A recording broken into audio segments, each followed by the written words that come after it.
Hello and welcome.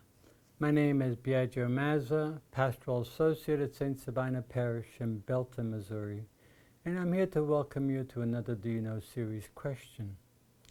Today's Do You Know question is, do you know how religious institutions are currently addressing their historical complicity with slavery? In a previous video, we examined a glimpse into the history of the complicity of religious institutions and Catholic religious orders with slavery. Previous to the Civil War, many of those religious orders were actually owned and sold slaves. After the Emancipation Proclamation and the freedom of slaves, religious orders and religious institutions actually were very strong, complicit advocates and supporters of racism.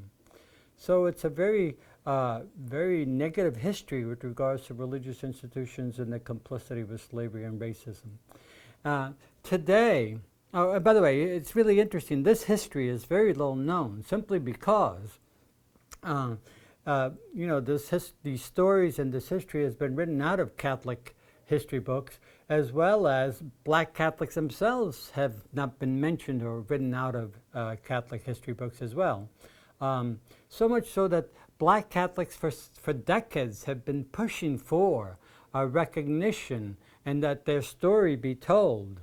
And so as a result, there's a new growing awareness as a result of the push that they have given to Catholic institutions primarily to really tell their story as part of the Catholic tradition.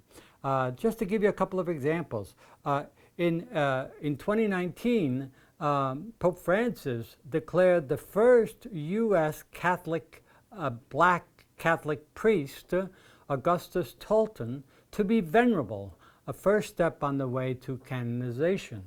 Over 20 years ago, 3 white religious orders in women in Kentucky acknowledged their complicity with slavery over the years and began to do something about it, promote ways of reparation. So Black Catholics as a whole for decades have been at the forefront of this fight, calling for the Catholic Church as a whole and other religious institutions to really acknowledge, to confront and acknowledge their whole racist slaveholding and racist past, and to do something about it, to recognize. So what happens is, with such pressure from Black Catholics and blacks in the United States as a whole, we have come to a renewed awareness, if you want. Both Catholic and Protestant faith institutions, as a result, are now at the forefront of this movement, a growing reparation movement that's really sweeping the entire United States in many ways. So the Catholic Church as a whole, its religious orders and institutions, and many Protestant educational institutions such as Harvard, Yale, Brown, Georgetown, St. Louis University, all these institutions benefited greatly from slaveholding, financially and otherwise. And so many of those institutions today are struggling to figure out, address the hard questions. How do we go about to make amends for our own history, our own complicity with slaveholding and with racism? So among their many possibilities that are being addressed today, among these possibilities, these institutions see the need for at least several things to happen.